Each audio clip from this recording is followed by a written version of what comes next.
Hello, hello, hello. Welcome back to another episode of the Corona Spotlight 2020. I am your host, Gayle Nicholson. I'm really happy to be here again with you today, this Easter Monday. And I am really excited about my guest today. She's an author. Her book launches tomorrow. So we got kind of a pre launch vibe going on here. And the content of her book is so perfectly timely for this period in our lives on this planet. It's called Smile from the Inside, a chakra meditation for when you feel out of control. And it is absolutely perfect for these days and times. So help me welcome Miss Sherry Fragosa. She is the author of Smile from the Inside, and she is also office director at a holistic medical office. So we'll also touch a little bit on what that's like going through coronavirus quarantine. So thank you for joining us today, Sherry. How are you Thank you. doing? I'm doing great. Thanks so much for having me. Absolutely. Absolutely. So let's begin talking a little bit about the book itself. I love the concept of it, but specifically because I've seen the cover of the book and it looks very almost cartoonish. But who is this book for? It's for kids. It's for kids. Our target is between ages 4 and 8 specifically. Mm-hmm. But honestly, everybody can benefit from it. I started doing chakras with my son, when he was 1. I have a big chakra poster in his room. And so, but, any age from children to adults really can benefit from it, but it is geared towards kids. Well, that's awesome. That way, a lot of people like my husband, who insists that he refuses to grow up, will be able to benefit from this. Yes, it's for our spouses. That's perfect. Absolutely. So, give me a little bit of idea. How long have you been interested in chakras, and how did you come to your love for that field, so to speak? Yeah, when I was 21, I moved from Pennsylvania out here to Arizona, and I went to a school called SWIHA, Southwest Institute of Healing Arts. And I came out here to become a massage therapist. I had kind of switched gears in my college career and decided I wanted to get into and actually start working. So instead of, going for bachelor's and master's, do something that just needed a certificate and then a license. So Mm-hmm. came out here, I started studying massage, and ended up taking every energy work class there and learned all about the chakras and very deeply into the chakras and the elements of how the chakras can change so much in you mentally, physically, emotionally. It was so simplistic, and all the puzzle pieces started coming together when I was first introduced to them, and then studied deeper into them when I moved out here. So Arizona has really done that for me.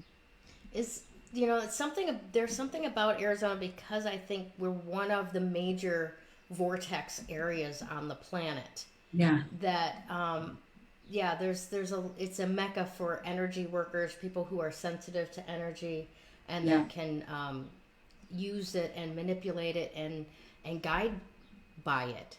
yeah, Good stuff. Good yeah. stuff. So let me ask you this: what caused the book? Well, I do chakra medicine and chakra healing every day, all day in my life, in my family's life, when I'm at work and talking to my employees. And so everybody knows me as, the chakra girl. Mm-hmm. And so we had a family situation in that my son was not adjusting to kindergarten well. And every week he was getting pulled into the principal's office, and we would get a call from the principal about what his behavior was this week, Mm-hmm. what he did, something.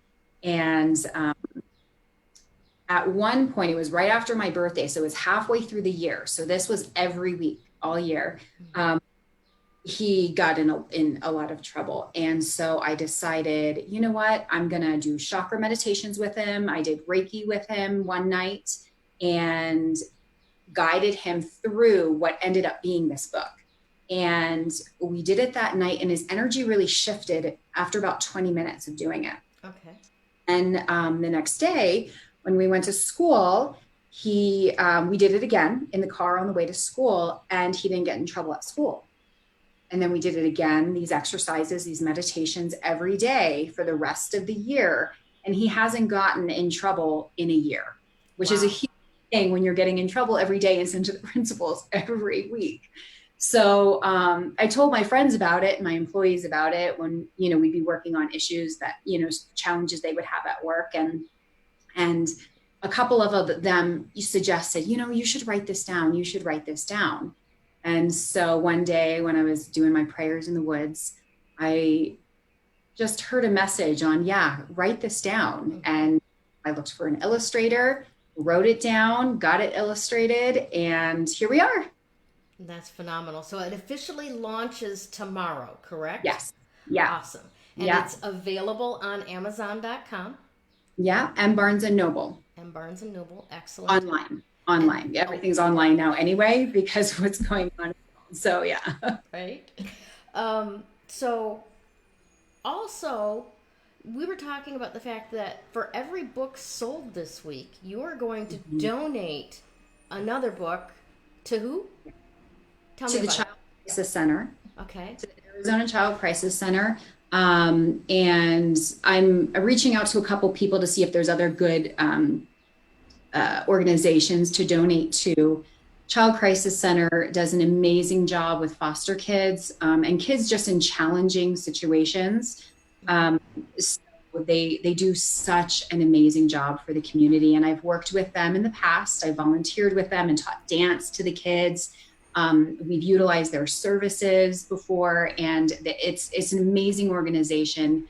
Those kids can use every element of help that they can get. And that's really what the book does. It gives them these simple visualizations to imagine. All they have to imagine, and it will change the way that they think, the way they feel, and the way that they behave. And it's just going to give them really good tools to be able to make better choices when they have choices in their life now, but then also moving forward, it's going to really give them a good foundation. Excellent. Yeah.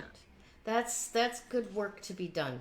Absolutely. Yeah. And definitely a group that requires that, especially when you consider that just during this coronavirus pandemic, quarantine period, domestic violence has gone up 40%. Now, we normally think of the adults arguing and hitting each other when we hear domestic violence, but in many cases, the kids are getting hurt long before that happens.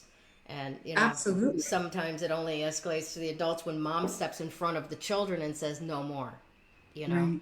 So definitely a segment of society that really needs some additional support right now. So thank you for doing that. Absolutely. Yeah. Absolutely. So, help me kind of extrapolate out a little bit. Now, we're going stir crazy in our homes with our spouses and our families, and maybe some people that are extended families that have decided to quarantine with us. I know a friend of mine was just telling me yesterday that her son decided to quarantine with his girlfriend. So we may have actually people in our homes that aren't even part of our family, so to speak, that we're having to put up with. How can this book help the adults even in those situations? Yeah, this book, I have to say, has helped me deal with all the situations I've had to deal with too, since the pandemic and the quarantine has occurred. So ultimately, you're doing breathing exercises. So it makes you take a moment. It teaches you how to take a breath, a simple breath. And just that alone brings so much stress relief to the body physically. And then also mentally and emotionally, usually because mentally you'll calm down from there, and then your emotions usually calm down when your mental thoughts start to calm down. So you have that beautiful combination of effects just from breathing. And then for adults or kids, when they're actually harnessing their chakras, they're creating a space to be able to release things that doesn't serve them anymore and shift it into the positive elements. And Nice. in doing that, it can bring us a lot of clarity. It can bring us a lot of peace. It can bring us a lot of strength if there's a lot of fear and we feel weak. Mm-hmm. Feel weak and it's creating fear because we're feeling weak and we're not comfortable with that. Makes sense. Just makes things okay with the craziness and literally the out of controlness that we have right now. This is so new. This whole every piece of this pandemic that is affecting families and affecting individuals, every piece is so new to all of us. And so many times new things are scary for us and we fight them. And by doing these simple meditations that don't take very long at all, it brings acceptance. Nice. And acceptance is really where healing comes from. Yeah, I like that. That's very, very poignant. That acceptance is where healing comes from, Yeah. right? Yeah. Yeah, that's profound, actually. Thank you. um, so yeah, I can imagine grounding as well. Yes. Correct. You know, that's one of the things that, as you were talking about, is like I could literally feel my own energy just kind of solidify and connect as we were even talking about that. Just the idea of thinking about it helps. So yeah, the process of doing it would be amazing as well. So tell me a little bit about what challenges that you're having to deal with the medical office that you run. Rules change sometimes every hour. I would say that's a challenge. So I'm the director of operations there, and I've owned it with Dr. Brass, the OBGYN, for 16 years. And I've been lucky enough, we've been able to promote from within, and I now have managers at the office. So I have an office manager there. So I don't need to physically be there making sure everything's going well, but I need to make sure that the office is still running. Mm-hmm. That's the hardest part, for me to figure out what patients we're bringing in, well, ultimately the doctors are making those choices, of course, because they're making a clinical choice there. But we've had to change all of our procedures and go into telemedicine, we did telemedicine before, but not 50% of our practice, which is now what telemedicine is. Gotcha. So creating all of those new procedures and making sure we have all of my staff still working. That's really important for me, Right. to make sure that they all still have jobs, and figuring out what programs are out there, what we qualify, what they qualify for. There's so much, to be honest, just keeping up with all of the changes that come daily, and sometimes every couple hours with the changes. It's a little bit less now with the changes, but we still get daily changes. Those are the biggest challenges. And, I've been lucky enough to be preparing for this launch of the book, because, I've had to edit the book and revise the book and read it again and almost force myself to do these exercises, to take the time to do these simple visualizations, to then calm myself down, and I can get right back to work and make better decisions. I have to say that I am really lucky with the staff that we have and the providers that we have. Everyone is such a team and putting 110% in that.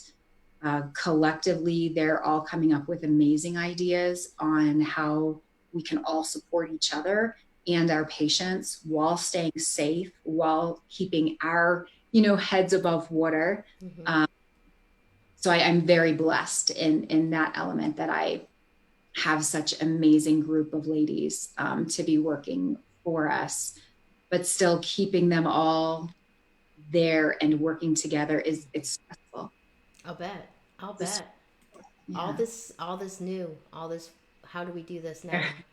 But isn't it amazing the resiliency of, I want to say Americans, but it's not Americans, it's human beings. It's all Yeah, around I the agree. world, I right? agree. Yes. Of people that, okay, this stuff is stressful, it's crazy, it's chaotic. We can handle this. We can fix this. We can overcome this. We can Yeah. figure this out. Yeah. Um, just we saw it in spades, back after 9/11, right? Yeah. Right. But Everybody's even, pulling together now. yeah, and this is happening in smaller pockets. We're not seeing so much of it necessarily, but Mhm. that's not because it's not happening. It's happening in Right. the little doctors' offices. It's happening in the fast food joints that are figuring out how to you know Right. shift it Exactly. to takeout only, delivery only kind of things. So I'm Yeah. very, very encouraged to see how people are stepping up to do what needs to be done to make this shift. Yeah. And I have to say, I totally agree with what you said in the element of the resiliency of human beings. And I 100% agree with that statement. And I think what's also beautiful is something I always say to my son is love begets love and Mm-hmm. hate begets hate. And they had that in the movie Fifth Element. And I was like, oh my gosh, that's completely my mantra. Like, and and with that though, when I do have to go to the grocery store and I'm getting supplies for my house, I'm getting supplies for the office, um, seeing when you smile at someone at the grocery store, especially the people working there, Mm-hmm. they're so nice. They're so smiley back. And that simple energy and resiliency of being able to smile and have some happiness within them, Mm-hmm. that breeds so many places. When I'm coming around the corner in the grocery store and you it's like a blind corner and you practically hit somebody Yeah. and you smile at them and say, oh, I'm so sorry, and they smile back at you. Mm-hmm. I so much of that. Yeah. And I'm not seeing um a lot of the nastiness that I think other people are expressing. I've seen some of it. Try not to focus on it and try to focus on the smiles instead, and remember those smiles. And those little moments are so important. And we focus on that at my office also, because when we can have small moments of happiness between the staff, whether they're working from home or whether they're working at the office, Right. that's going to give them more energy to be able to smile from the inside when they're talking to a patient, and then hopefully shift that patient's day. And it absolutely escalates. And I love that energy, that happiness can escalate. It's all so connected. I love that. Let's take that on for this week and figure out how we can escalate happiness. Smiling. I think it's the number one thing. I agree with you. I agree with you. That is the perfect place to start. But Yeah. where else in life can we escalate happiness? Yeah, that's a You know good what I'm challenge. saying? Yeah, Yeah, we should to keep definitely those put going. that out there this week. Um, I noticed that myself. Went over to Target the other day. Um, I don't remember exactly what I had to go over there, but it was one of those I have to go, I can't put it Yeah. off any longer type things. And I'm walking around, and there were people wearing masks, there were people that weren't. But Mhm. every time that I caught somebody's eye, I smiled at Mhm. them and they Yeah. smiled back. And it's Right. exactly as you were talking about. Yeah. There's something that's created in the connection, Yeah. and that we are starving for right Hmm. now. Yeah. Because we don't realize where we get that when we have to drive in traffic, when we have to go to work, when we have to go, Mhm. shopping or for coffee Yeah. or drinks with a friend. Just Yeah. having these areas where there's multiple people, right? And we feel Yeah. their energy and we don't realize it. And we're starving for that connection right now. Yeah. So It's why don't we there. just, yeah. It's there. And like that really comes down to the chakras. I hear a lot of people saying, how they, miss being able to hug my son, he wants to hug his grandparents. And that the physical touch is so important, and it is very healing. And at the same time, being able to harness the strength and the true energy of that action. It's not just a physical embrace. Your heart chakras are connected. Yes. Connect heart chakras. You don't have to even see somebody to connect their heart chakra. So that's the beautiful element, which I didn't really actually think of that until right now, that, in the book, when we're talking about connecting the heart chakras, that's a complete replacement right now for hugs, since we can't physically get hugs from all the people that, like, I'm a hugger. Yeah. And I'm like, how am I going to meet people when we get out of this? Or are we still going to be able to hug? We can't shake hands. So probably no hugging. Let's with that. Well, if we do have to go into the realm of no hugging, I am a big proponent of the Wakanda salute. Okay. I think we should just adopt that across the board. How you got is God. I think it's beautiful. So this is awesome. So tell me once again, where can we get this book? Is it Kindle downloadable as well for our phones? It's not on ebook. It's only in physical book right now. Okay. We wanted to just get it out there.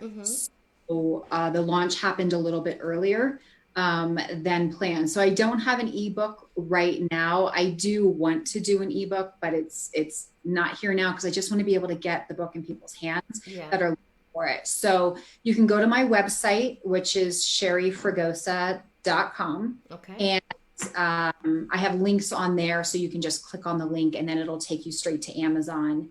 If you go to Barnes and Noble online, you can also look for Smile from the Inside, and it should pop up for you. Awesome. Fabulous. And thank you again for your generosity of donating a book for each book sold this week to that organization that so desperately needs your help. Yeah. Yeah. Sherry, do you have any final words for our guests today, or our watchers today? Anything that you'd like to leave them with? Stay healthy, stay happy, and smile from the inside. Beautiful. Thank you so much for being with me today, Sherry. My pleasure. My pleasure. Thanks so much, Gayle. You have a great day. Thanks. You too. Bye. When you do actual energy work, makes that recovery progress so much faster. That recovery is possible. You do not have to live as a victim until your last days. You have unbelievable strength, and I know that because you're still here. Do you want to create something completely unrecognizable with your life? I can show you how.